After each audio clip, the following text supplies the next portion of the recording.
Bonjour. Donc aujourd'hui, on va voir le chapitre 10.3 ensemble qui va parler du cycle du jour et de la nuit. En fait, on va voir deux choses en particulier. Donc, qu'est-ce qui fait que le jour et la nuit sont en alternance? Et ensuite, pourquoi la durée du jour n'est pas toujours la même? Donc, pourquoi l'été, il fait clair plus longtemps que l'hiver? Donc, tout de suite à la page 298, on va aller souligner qu'il y a deux phénomènes qui peuvent expliquer l'alternance du jour et de la nuit. Premièrement, la rotation de la Terre, donc la Terre tourne sur elle-même. Et deuxièmement, la propagation de la lumière en ligne droite. Donc, on a vu que la lumière circule en ligne droite et elle ne peut pas contourner un objet pour aller éclairer par derrière. Donc, il va y avoir une zone qui va être éclairée et une zone qui va être dans l'ombre. Donc, on a tout de suite la définition de ce qu'est la rotation, quand on parle de la rotation de la Terre. Donc, c'est le mouvement circulaire d'un astre, dans ce cas-ci la Terre, sur lui-même par rapport à un axe de rotation. Et on vous dit que la Terre va effectuer une rotation en 23,56 minutes. Donc, on arrondit ça à 24 heures. Donc, l'alternance du jour et de la nuit. On a ici, on vous dit ici que la lumière du soleil voyage en ligne droite, va pas contourner les objets, donc elle va tout le temps éclairer la moitié de la Terre seulement, et l'autre moitié à ce moment-là va être plongée dans l'obscurité, donc il va faire noir. Donc la Terre tourne sur elle-même de l'est vers l'ouest. C'est ce qui fait que on va passer du matin jusqu'à la nuit. On a des petits dessins ici en bas. Et j'ai mis l'axe de rotation de la Terre en rouge et j'ai mis l'axe vertical ici en orange. Et il y a un côté de la Terre qui est dans l'ombre. Donc moi, j'ai accentué l'ombre un peu. Tu pourrais prendre un crayon à mine là, pour colorier, pour que ce soit encore plus noir d'un côté. Donc les rayons solaires arrivent d'un côté, ce qui fait qu'il y a un côté de la Terre qui est éclairé, l'autre côté est dans l'ombre. Si je te demande ici, est-ce qu'il s'agirait de l'été ou l'hiver au Québec? Le réflexe que j'aimerais que tu aies, c'est de regarder qu'est-ce qui se passe au pôle Nord. Tu vois que ton pôle Nord est dans la noirceur. Quand est-ce que le pôle Nord est dans la noirceur? Est-ce que c'est l'été ou l'hiver? Donc, ça devrait être normalement l'hiver. Donc, à ce moment-là, nous, étant quand même proche du pôle Nord, ça veut dire que la saison qui serait représentée ici, ce serait la saison de l'hiver.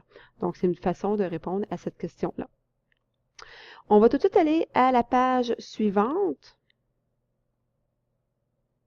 Et là, on va nous parler de la durée du jour et de la nuit. Donc, pourquoi il fait clair plus longtemps l'été que l'hiver, par exemple? Donc, on nous dit que c'est dû à trois phénomènes. Premièrement, la révolution de la Terre autour du Soleil. Donc, on se rappelle que la révolution, c'est quand la Terre va tourner autour du Soleil. Il y a aussi l'axe d'inclinaison de la Terre qui va avoir un rôle à jouer et le mouvement de rotation de la Terre sur elle-même. On a ensuite des figures en bas. On va juste finir de souligner, puis je vais vous amener à ma figure à moi qui représente un peu ce qu'on a en bas. Donc, le jour et la nuit sont différents ici au Québec, mais si on se rend à l'équateur, on va se rendre compte qu'à l'équateur, le jour et la nuit ont toujours une durée approximative de 12 heures. Donc, ça veut dire que eux, pendant 12 heures, il fait clair, pendant 12 heures, il fait noir, et c'est comme ça à l'année longue, peu importe le temps de l'année. Donc, c'est pas le cas ici. Ici, le seul moment où le jour et la nuit durent 12 heures, c'est lors des équinoxes. Équinoxe de printemps, équinoxe d'automne. Donc, on va regarder ça tantôt en détail. Maintenant, je t'amène à un petit dessin que j'ai fait. Donc, vous reconnaissez encore l'été et l'hiver. La différence ici, c'est que j'ai mis une région grise qui est la région qui est dans l'ombre. Donc, mon rayon solaire, mes rayons solaires qui vont arriver du soleil vont éclairer une moitié de la Terre. Et j'ai laissé encore mon trait orangé ici qui représente la position de Montréal. Donc, on s'aperçoit qu'ici, Montréal est la nuit et là, Montréal va tourner, tourner, tourner et à un certain moment donné, Montréal va se retrouver en plein jour. Où est-ce que je veux apporter ton attention? C'est que si tu regardes la partie du trait orangé qui est dans l'ombre, donc j'ai une petite partie ici de mon trait, donc si je te mène ça en bleu, là, j'ai une petite partie qui est dans l'ombre, mais j'en ai une grande partie qui est dans la clarté. Ce qui veut dire que Montréal va passer plus de temps dans la clarté que dans la noirceur. Bon, mais à ce moment-là, quand est-ce que Montréal a plus de temps dans la clarté que dans la noirceur? Ça se passe l'été. Donc, c'est parce que, justement, la période de temps parce que avec la rotation de la Terre, donc la période de temps où Montréal va être devant le Soleil va être allongée par rapport à l'hiver.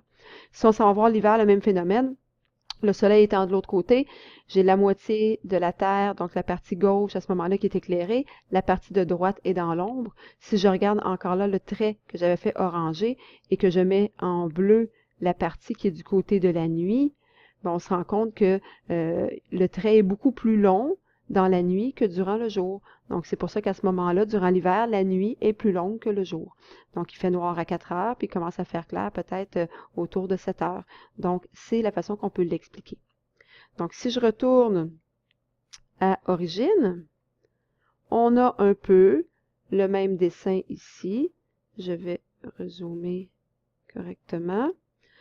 Donc, on vous présente les différentes saisons. Je vais commencer par l'été. Donc, j'ai fait le même phénomène. J'ai tracé l'axe de rotation de la Terre en rouge. La ligne qui est jaune, c'est la ligne de délimitation entre la nuit qui est plus foncée et le jour qui est plus clair. Et tu t'aperçois ici que le trait orangé est plus grand du côté du jour que du côté de la nuit. Donc, à ce moment-là, c'est l'été. Donc, on vous dit que autour du 21 juin, c'est la moitié, je vais y aller correctement, plus de la moitié du cercle orangé fait face au soleil. Donc, à ce moment-là, c'est la journée la plus longue de l'année. Cette journée-là, on l'appelle le solstice de l'été. Et à partir de ce moment-là, les jours vont devenir de plus en plus courts. Donc, à partir de ce moment-là, c'est aussi, ça va aussi marquer le début de l'été. Si je m'en vais à l'opposé, à l'hiver, donc l'hiver, le 21 décembre, c'est la journée la plus courte. Donc, si je regarde par rapport à mon dessin, j'ai une petite partie du trait orangé qui est dans la journée, mais j'ai une grande partie du trait orangé qui fait partie de la noirceur. Donc, c'est pour ça à ce moment-là que la nuit est plus longue que le jour. Donc, on dit ici la durée du jour est la plus courte de l'année et c'est ce qu'on appelle le solstice d'hiver. Donc, à partir de ce moment-là, c'est l'hiver qui commence et les jours vont commencer à allonger. Donc, présentement, on est au mois de janvier, ce qui veut dire qu'on est dépassé le 21 décembre, donc les journées allongent de plus en plus, ce qui est une bonne nouvelle. Si on regarde maintenant le printemps, donc au printemps, on vous dit que le 21 mars, j'ai la moitié du cercle qui est dans la clarté et la moitié du cercle qui est dans la noirceur. Donc, le jour et la nuit, le 21 mars, vont avoir la même longueur. Donc, 12 heures de jour et 12 heures de nuit parce que la moitié du cercle fait face au soleil. Donc, la durée du jour et de la nuit est la même et c'est ce qu'on appelle l'équinoxe du printemps. Même phénomène qui se passe à l'automne, la moitié du cercle est du côté du jour et la moitié du cercle est du côté de la nuit. Donc, à ce moment-là, le 21 septembre, c'est la journée que je vais appeler l'équinoxe d'automne où le jour est égal à la nuit. Juste ici, on va souligner dans le fond équinoxe. En fait, je vais plutôt l'encadrer ici.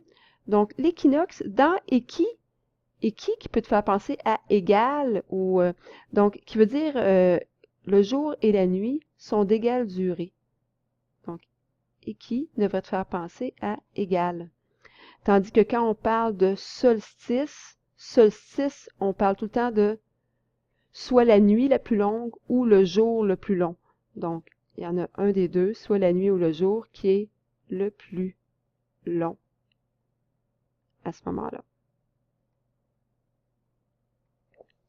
Donc, quand on a terminé ça, on va juste aller voir le petit texte qui est en bas parce qu'il y a une petite partie qui est intéressante. Je ne vais pas tout le lire avec vous, mais on vous parle excuse-moi, du soleil de minuit et de la nuit polaire. Bon, je cherchais mes mots, là. Donc, le soleil de minuit, c'est lorsqu'il fait clair durant la nuit à un des pôles. Et la nuit polaire, c'est où est-ce qu'il fait noir tout le temps, sur 24 heures sur 24, à ce moment-là. Donc, tout dépendant si on se retrouve dans la zone dans la zone de noirceur ou dans la zone de clarté. Donc, si je regarde dans le dessin ici, il y a une partie qui est dans l'ombre et je vois que mon pôle nord, ici, est dans l'ombre. Donc, à ce moment-là, au pôle nord, il va faire noir pendant 24 heures au complet, et même plus, pendant quelques mois, en fait. Donc, ce qui veut dire, c'est ce qu'on appelle la nuit polaire. Pendant ce temps-là, on se rappelle que les saisons sont inversées au pôle Nord et au pôle Sud. Donc, si je regarde ensuite au pôle Sud, je m'aperçois que mon pôle Sud, lui, est au contraire dans la clarté. Donc, même si la Terre tourne, ça reste tout le temps dans la partie éclairée du globe. Donc, à ce moment-là, c'est ce qu'on appelle le soleil de minuit. Donc, pour eux, il va faire clair pendant quelques mois à ce moment-là. Donc, on se reparle de tous ces phénomènes-là en classe. À la prochaine!